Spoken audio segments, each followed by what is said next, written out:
Şahnaz xanım, sizin Ruslan bəylə bu sənət yolunda tanışlığınız necə başlayıb? Bizə maraqlıdır doğrusu. Ruslan Nəcəfov bu mənə Azərbaycan Respublikasının xalq artisti Möhlət Müslümov, gözəl tarzənimiz, böyük sənətkar, mənim əziz qardaşım zəng elədi. Dedi, Şahnaz xanım, Bərdədə bir ifaçı var, cavan oğlandır. Sizin sinifdə oxumaq istəyir. Regional Musiqi Kollecində, xanəndə sinifində. Siz onu sinifimizə götürərsinizmi də? Yəni mən istəyirəm ki, siz onu öz sinifimizə götürəsiniz. Çünki bu Ruslan Nəcəfov, bu oğlan sizin sinifdə məhz dərs almaq istəyir. Mən də dedim, mən gözüm üstə, mən onu götürərəm öz sinifimə. Əgər ki, siz onun səsini eşitmişsiniz, siz onu bəyənirsinizsə, öyrətməli. O zaman mən də onu sevə-sevə öz sinifimə götürəcəm. İmtahan versin, qəbul olsun, Allah qoysa belə. Yəni, belə tanışlıq oldu. Sonra Ruslan mənə zəng elədi. Mən dedim, gəl. Ruslan gəldi, mən onun səsini dinlədim və sinifimə onu mən qəbul elədim də, götürdüm öz sinifimə o ifaçını və başladıq dərslərimizə. Bu 3 il müddətində deməli, Ruslan çox belə, necə deyim, böyük həvəslə dərslərə gəldi. Dərsdən sonra da mənə zəng edirdi, nəyə bilmirdi, soruşurdu və mən də çox belə həvəslə, sevə-sevə bu oğlana bizim muğam sənətinin sirlərini aşılayırdım, öyrədirdim və üzü ağ olsun. Hər yerdə mənim üzümü ağ elədi. Çünki elə birinci kursda, birinci semestrin sonunda Respublika Muğam müsabiqəsində birinci yer tutdu. Bu da bizim Regional Musiqi Kollecinə də, mənə də çox böyük şərəf gətirdi. Yəni biz çox onunla ruhlandıq, biz çox ilham aldıq. Yəni mən daha da həvəslə bu oğlanla işləməyə başladım. Yəni muğamlarımızın sirlərini, dəstgahlarımızı, xalq mahnılarımızı, bəstəkar mahnılarımızı ona sevə-sevə öyrətdim, ritmik muğamlarımızı. Ruslan bugün Regional Musiqi Kollecini bitirir, bugün artıq mənimlə görüşə gəlib, son dəfə bitirir və mən inanıram ki, o bizim Milli Konservatoriyaya qəbul olacaq. Ona mən uğurlar arzulayıram, ona can sağlığı arzulayıram, xoşbəxtlik arzulayıram həyatda və inanıram ki, Ruslan bu sənətdə öz sözünü deyəcək, öz yerini tutacaq, öz səsini sevdirəcək xalqımıza. İndi isə istəyirəm ki, Ruslan bəy, sizinlə davam edək.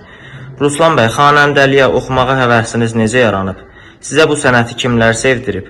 Kimlər uğurlu olmağınız üçün bu yolda sizə dəstək olub? İlk öncə Şahnaz xanım, sizi və bizim bütün izləyicilərimizi salamlayıram.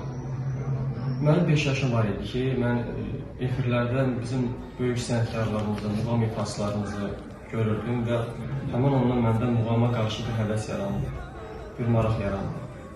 2012-ci ildə mən Bərdə rayonunda musiqi məktəbinə getdim və bizim bir tanışımız var idi, Sərdar Rızayev, böyük tarzan idi. Və həmən onun dəstəyi ilə bu sənətə gəlmişəm. Rahim Bayramoğlu'nun 5 il sinifində oxumuşam, Bərdədən muğam olaraq. Bir il Siyej Şunski'nin tələbəsi Marif Məmmədovun sinifini bitirdim.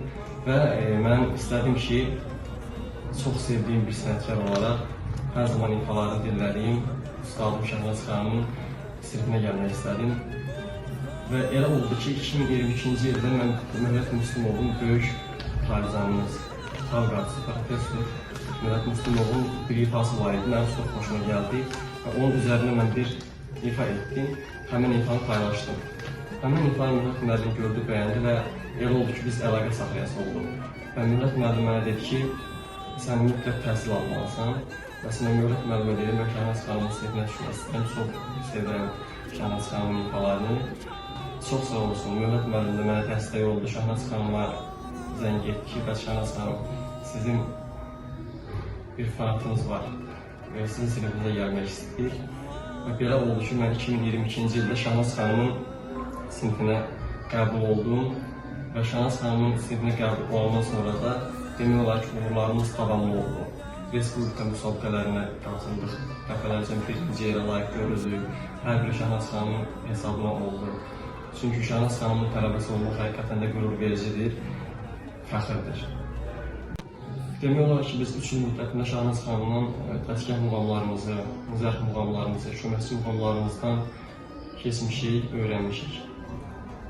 Böyük təzkahlarımızdan olan Rast təzkahını, Şur təzkahı, Bayatış Yaz, Humayun və digər zərf muğamları, Heyratı, Qarabağ şikəstəsi, Şirvan şikəstəsi, Kəsmə şikəstə, Şahnaz xanımın böyük əsəri var, Kəsmə şikəstəni öyrəndik. Və gələcək planlarım haqqında da Şahnaz xanımın dediyi kimi mən düşünürəm təhsilə davam etdirmək. Məhz Bakıda istəyirəm davam etdirəm təhsilimi Milli Konservatoriyada. Və burada olduğumuz müddətdə də Şahnaz xanımın keçdiyi dərs proqramı əlbəttə ki, mükəmməl oldu. Və onun göstəricisi oldu ki, bizim ifamız ki var idi, Mirzə Hüseyin Segahın təsdiqi Sevgilimə könül asdım. Həmin ifamızı bizim qızıl fonda saldılar. Mənim ifamda Şahnaz xanımın demək olar ki, yəni əziyyət idi, Şahnaz xanımın uğuruydu. Yəni əvvəl də mən ip etmişəm. Şahnaz xanımın yanına gələndən sonra bizim ilk ifamız olaraq 23 yaşında ifam qızıl fonda düşdü. Sağ olun.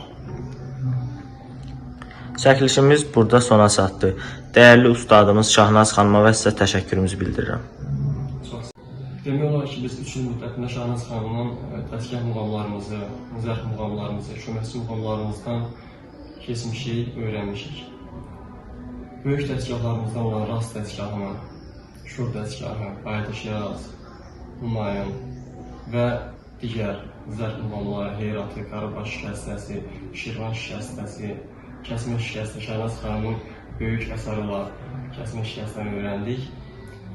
Və gələcək planlarım haqqında da Şahnaz xanımın dediyi kimi mən düşünürəm təhsilə davam etdirmək. Məhz Bakıda istəyirəm davam etdirəm təhsilimi Milli Konservatoriyada. Və burada olduğumuz müddətdə də Şahnaz xanımın keçdiyi dərs proqramı əlbəttə ki, mükəmməl oldu. Və onun göstəricisi oldu ki, bizim ifamız ki var idi, Mirzə Hüseyin Segahın təsdiqi Sevgilimə könül asdım. Həmin ifamızı bizim qızıl fonda saldılar. Mənim ifamda Şahnaz xanımın demək olar ki, yəni əziyyət idi, Şahnaz xanımın uğuruydu. Yəni əvvəl də mən ip etmişəm. Şahnaz xanımın yanına gələndən sonra bizim ilk ifamız olaraq 23 yaşında ifam qızıl fonda düşdü. Sağ olun. Çəkilişimiz burada sona çatdı. Dəyərli ustadımız Şahnaz xanıma və sizə təşəkkürümüzü bildirirəm.